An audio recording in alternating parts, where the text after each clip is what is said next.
India quad के बाद अब साउथ चाइना सी में बन रहे नए मिलिट्री ग्रुप में शामिल हो सकता है।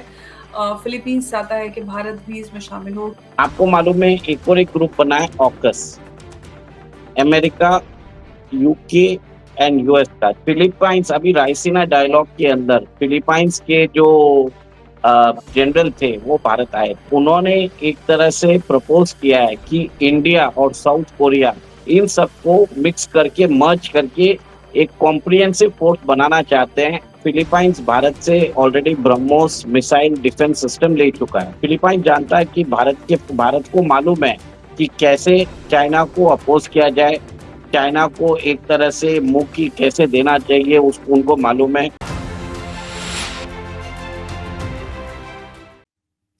जय हिंद, नमस्कार। मैं अंबर जैदी स्वागत करती हूँ आप सबका एक बार फिर से हमारे आज के कार्यक्रम में।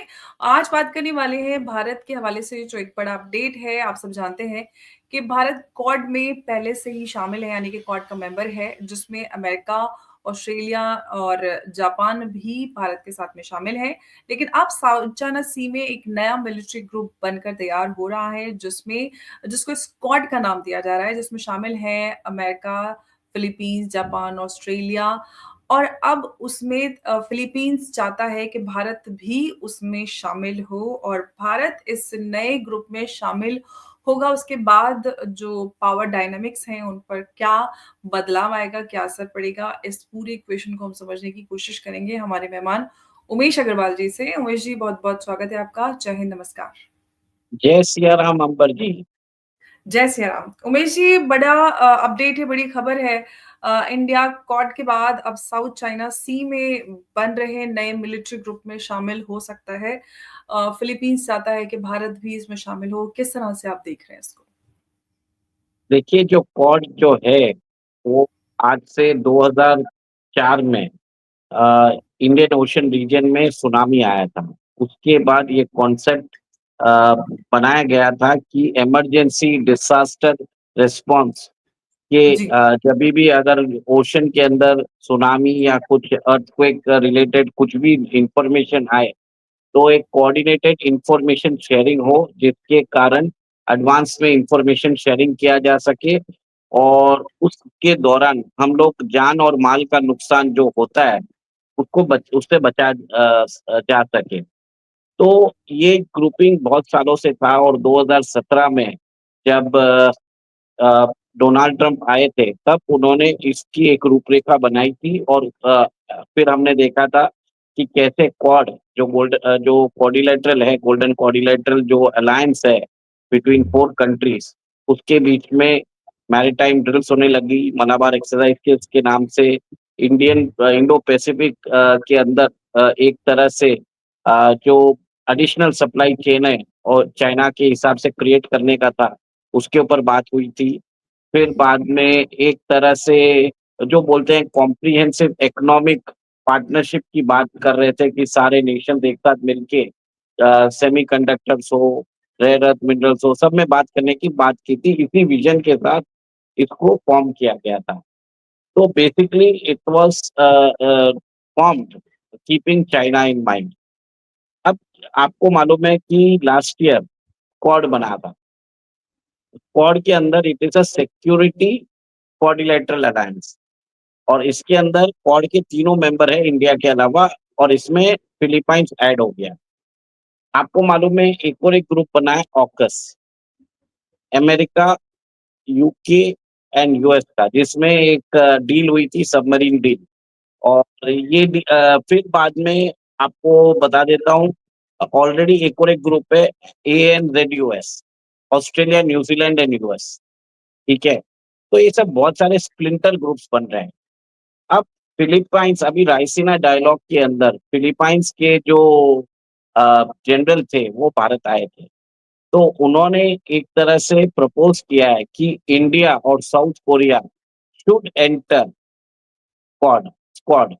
एक तरह से जो एक तरह से छोटे छोटे स्प्लिंटर ऑर्गेनाइजेशंस है, इन सबको मिक्स करके मर्ज करके एक कॉम्प्रिहेंसिव फोर्स बनाना चाहते हैं अगेंस्ट चाइना। आपको मालूम है फिलीपाइंस भारत से already BrahMos missile defence system ले चुका है $375 मिलियन में। 3 बैटरीज़ उसने ऑलरेडी ले लिया है। आपको ये बता दूँ कि they are interested in purchasing another 8 batteries worth 1 million. उन्होंने अभी जब रायसीना डायलॉग्स के दौरान ही वाज़ जो फिलीपाइंस के जो जनरल आए थे, उन्होंने बोल भी दिया था कि we are interested in further defence purchaser, जिसके अंदर शायद आकाश मिसाइल डिफेंस सिस्टम हो सकता है, Pinaka multi barrel launcher system हो सकता है और भारत से वो फाइटर जेट्स भी लेने को तैयार है। तो एक तरह से क्योंकि फिलीपाइन जानता है कि भारत के साथ अगर अ अगर वो भारत से डिफेंस सिस्टम्स लेता है, डिफेंस इक्विपमेंट्स लेता है, उसके प्राइस बहुत रीज़नेबल रहते हैं। सेकंड, उसको ये भी मालूम है कि भारत और चाइना के बीच में ऑलरेडी एक गलवान के अंदर एक तरह से वहाँ पे अ, हमारा ऑलरेडी एक तरह से झड़प हो चुकी है और भारत ने इज़ द ओनली नेशन जिन्होंने चाइना को बैकफुट पे रखा है। आपको मालूम है गलवान जो हुआ था जून 20 को हुआ था 2020 में, जब भारत के 20 सोल्जर्स मारे गए थे और और चाइना के 45 सोल्जर्स की डेथ हो गई थी। तो कहीं न कहीं फिलीपाइन जानता है कि भारत को मालूम है कि कैसे चाइना को अपोज़ किया जाए, चाइना को एक तरह से मुँह की कैसे देना चाहिए उसको उनको मालूम है और कहीं न कहीं जब तक चाइना के खिलाफ वो खड़े नहीं होंगे, तो चाइना मानेगा नहीं। आपको मालूम है China is used to do salami sliding, वो धीरे-धीरे एक-एक जो बोलते हैं लैंड और सी रूट्स माँगता रहता है। अब चाइना ने साउथ चाइना सी में क्या किया है, उन्होंने एक आर्टिफ़िशियल आइलैंड्स बना दिए हैं और वो जी। आर्टिफ़िशियल आइलैंड्स बनाने के बाद वो बोलता है कि मेरी मैरीटाइम बाउंड्रीज़ बढ़ गई है। तो हुँ, ऐसी जगह पे जो फिलीपाइंस का जो इकोनॉमिक एक्सक्लूसिव ज़ोन्स है, उसको भी क्लेम करने लग गया है और उसने जी, अपनी फिशिंग मिलिशिया बोट फिलीपाइंस के वाटर्स में भेज के, वहाँ पे कुछ क्रीक्स और जो छोटे-छोटे आइलैंड्स हैं, उसके ऊपर कब्ज़ा भी कर रहा है। और बहुत बार झड़प होती है जी, कि हम देखते हैं कि चाइना अब के जो वेसल्स है, चाइना की जो मिलिट्री है, नेवी है, वो वहाँ पे जाके वाटर कैनन से फायर करते रहते हैं। वहाँ पे जाके वो फिलीपाइंस के फिशरमैन को परेशान करते रहते हैं। अभी तो ओपनली वो लोग बोल रहे हैं कि ये एरिया हमारा है, आप आना ही नहीं। तो कुछ ना कुछ वहाँ पे इंटरसेक्शंस में झड़प हो रही है। जैसे हमारे और चाइना के बीच में झड़प होती रहती है छोटी-मोटी, तो वो सीज़ में हो रही है। तो आप फिलीपाइन जानता है कि भारत के साथ जो प्रॉब्लम हो रहा है लैंड में, सेम प्रॉब्लम हमारे साथ सी में हो रहा है। तो उन्होंने प्रपोज़ किया है कि भारत को क्वाड को जॉइन करना चाहिए और उन्होंने एडिशनली बोल दिया कोरिया को भी जॉइन करना चाहिए, साउथ कोरिया को। आपको मालूम है साउथ कोरिया और नॉर्थ कोरिया के बीच में अभी प्रॉब्लम चालू हो चुके हैं और नॉर्थ कोरिया के जो लीडर है किम जो है, वो बताया जाता है इज़ सपोर्टेड बाय चाइना, वो चाइना के प्रॉक्सी है। तो कहीं न कहीं जो ग्रेटर इंडो पैसिफिक में एक तरह से एंटी चाइना अलायंस के हिसाब से वो बोल रही है छोटा-मोटा ग्रुप को छोड़ के एक बड़ा कॉम्प्रिहेंसिव ग्रुप बनाएँ, जिसके कारण हम इंटेलिजेंस कोऑर्डिनेशन कर सकें, हम अपने जो ड्रिल्स है वो कोऑर्डिनेट कर सकें। तो इसके एक अलायंस बनाने का वो प्रपोज़ल दिया है। और एक तरह से मेरा भी मानना है कि this is a very good move. इससे कारण क्या होगा डुप्लीकेशन ऑफ एफर्ट जो है, बंद होता है। एक कॉम्प्रिहेंसिव अलायंस बनता है अगेंस्ट चाइना। जिसके कारण हमको एक तरह से सारा काम हमें करने की ज़रूरत नहीं है, बट एक रेनबो ऑफ नेशंस और बोलते हैं ना alliance of Nations will counter China क्योंकि चाइना का क्या है 17 कंट्रीज़ के साथ बॉर्डर्स है। 17 कंट्रीज़ अगर साथ में मिलके अगर पेट्रोलिंग करे, इंटेलिजेंस शेयरिंग करे, मिलिट्री एक्सरसाइज़ करे, मिलिट्री ड्रिल्स करे, तो चाइना कभी भी वो सलामी स्लाइसिंग एक-एक का नहीं कर पाएगा। तो एक बड़ा नोबल थॉट प्रोसेस है। ये मेरा मानना है कि भारत को जॉइन कर देना चाहिए। प्रोवाइडेड एक और एक चीज़ है कि हमें यूएस के आर्म्स लेने के लिए बोला ना जाए। प्रॉब्लम क्या है कि इन सब अलायंस में अमेरिका है और अमेरिका क्या करता है जब ये ब्रॉडर अलायंस बनता है, तब वो बोलता है कि आपको हमसे अमेरिकन आर्म्स लेने पड़ेंगे फॉर इंटरऑपरेटेबिलिटी। अब ये देखिए क्वाड के अंदर जो मेंबर्स है अमेरिका है, जापान है, साउथ कोरिया है, ऑस्ट्रेलिया है, ये ऑलरेडी अमेरिकन वेपन सिस्टम्स लेते हैं। बाकी कंट्रीज़ नहीं ले रहा है। तो कहीं न कहीं मेरा मानना ये है कि अगर हमें हमारा जो डिफेंस का जो ऑपरेशनल ऑटोनॉमी रहता है कि हम कोई भी डिफेंस सिस्टम यूज़ कर सकते हैं, तो we should form an alliance provided American हमें एक इम्प्लाइड ना हो जाए कि हमको अमेरिकन वेपन सिस्टम्स खरीदने पड़ेंगे ये अलायंस के लिए, then we should definitely join the alliance. और ऐसे भी आप देखिए फिलिपाइन जो भी आर्म्स ले रहा है वो भारत से ही ले रहा है। So it's a very good market for us economically भी। और डिफेंस टाइज जितने डिपेंड होते हैं तो India can counter China in the South China Sea. जैसे चाइना यूज कर रहा है पाकिस्तान को, बांग्लादेश को, मालदीव्स को, श्रीलंका को भारत के against in the IOR Indian Ocean region, वैसे ही India should use countries like Vietnam, Philippines, Indonesia, Taiwan, इन सब के साथ हमें डिफेंस टाइज या जो बोलते हैं इकोनॉमिक टाइज बढ़ाना चाहिए to counter China in the South China Sea. This is a very good step. और एडिशनली एक और एक बात हुआ है अंबर जी, ताइवान ने बोल दिया भारत को जी। कि अगर आपको अपना ट्रेड डेफिसिट चाइना से कम करना है, वी कैन हेल्प यू। आपको मालूम है ताइवान के पास सेमीकंडक्टर इंडस्ट्रीज का एक्सपर्टीज है, जो कंपोनेंट इलेक्ट्रॉनिक कंपोनेंट्स है उसको बनाने का एक्सपर्टीज है, मोबाइल इक्विपमेंट्स बनाने का एक्सपर्टीज है, और टेलीकॉम इक्विपमेंट्स बनाने का एक्सपर्टीज है। तो वो बोल रहे हैं कि Taiwanese companies are ready to invest in India to reduce the trade deficit of India which it has with China। और आपको मालूम है कि चाइना अभी जो चाइना के अंदर जो हमारा ट्रेड डेफिसिट है, ये सारे वो कंपोनेंट्स ही है जिसके कारण हमारा जो trade deficit with China around $100 billion है। हम चाइना से ज्यादा यही इंपोर्ट करते हैं, इलेक्ट्रॉनिक इक्विपमेंट, सेमीकंडक्टर्स, फिर बाद में ये फार्मास्यूटिकल इंग्रेडिएंट्स, ये सब इंपोर्ट करते हैं। तो बहुत हद तक वो हुँ। कम कर सकता है। और आपको मालूम है कि ताइवान के साथ ऑलरेडी इंडिया सेमीकंडक्टर्स में हमारा ऑलरेडी अलायंस हो रहा है। और आपने ये भी देखा होगा कि बहुत सारी ताइवानीज़ कंपनीज़ भारत में इन्वेस्ट भी कर रहे हैं, कंपोनेंट मैन्युफैक्चरिंग भी कर रहे हैं, असेंबलिंग भी कर रहे हैं। तो एक तरह से बहुत ही अच्छी बात हो रही है। तो मेरा ये मानना है कि India should have a greater ties with Taiwan and greater defense ties with Philippines to counter China। तो इससे हमारी चाइना से रिलायंस कम होगी। और हमारा जो लुक ईस्ट पॉलिसी है वो अभी एक्ट फार ईस्ट पॉलिसी हो चुका है। वी आर नाउ जी। Engaging with the East. This is a very east. Welcome change.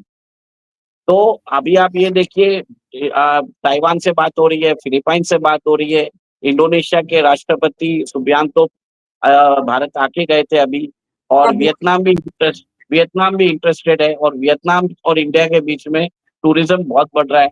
मैं बहुत सारे मेरे दोस्तों को देखता हूँ कि आजकल नया डेस्टिनेशन जो भारत का हो रहा है, ये वियतनाम हो रहा है, बहुत सारे लोग जा रहे हैं। तो कहीं न कहीं people to people ties exchange, तो एक तरह से we should aim for that. तो ये बात मुझे अच्छी लग रही है। लेकिन आपने ताइवान का जो ऑफ़र है वो भारत के उसके बारे में बात की, जो स्क्वाड में इंडिया शामिल हो रहा है उसके बारे में बात हो रही है। एक ये जो मिलिट्री ग्रुप है इसमें भारत शामिल हो रहा है उसके बड़े सारे फ़ायदे नज़र आ रहे हैं। लेकिन जो आपने अमेरिका की एक कंडीशन के बारे में बात की कि अमेरिका एक कंडीशन रख सकता है कि आप इस ग्रुप में शामिल हों तो आपको अमेरिकन हथियार ही खरीदने पड़ेंगे। आज भारत के पास ऑप्शन है कि वो फ्रांस से लेता है, रशिया से लेता है या खुद बनाता है, वो एक अलग बात हो जाती है। लेकिन अगर ये कंडीशन रखी जाती है, तो क्या भारत को जॉइन करना चाहिए या भारत जॉइन करेगा? देखिए एनी कंडीशन जिसमें भारत के ऑपरेशनल सॉवरेनिटी के ऊपर बात आएगी, भारत उसको एक्सेप्ट नहीं करेगा। और भारत को हुँ। ज़रूरत भी नहीं है। भारत खुद ही चाहे तो वो चाइना को काउंटर कर सकता है। अमेरिका आया तो ठीक है, बढ़िया है, वो अमेरिकन इंटरेस्ट के लिए करेगा। पर हमारा जो इंटरेस्ट है, it is only the Indian Ocean region. America का हुँ। इंटरेस्ट रहेगा Indian Ocean region plus a Pacific. तो उनका प्रॉब्लम है ज़्यादा। और अमेरिका को ज़रूरत है। आपको मालूम है अभी चाइनीज़ शिप गए थे, उन्होंने पूरे जो ऑस्ट्रेलिया की कंट्री है, उसकी परिक्रमा की थी। और टैस्मेनियन स्ट्रेट पे, जहाँ पे the straight separates Australia and New Zealand, उसके बीच में जाके लाइव फायर ड्रिल्स किया था। ठीक है? तो अब समझ में आ गया कि न्यूज़ीलैंड को और ऑस्ट्रेलिया को कि the only country which can take on China is India.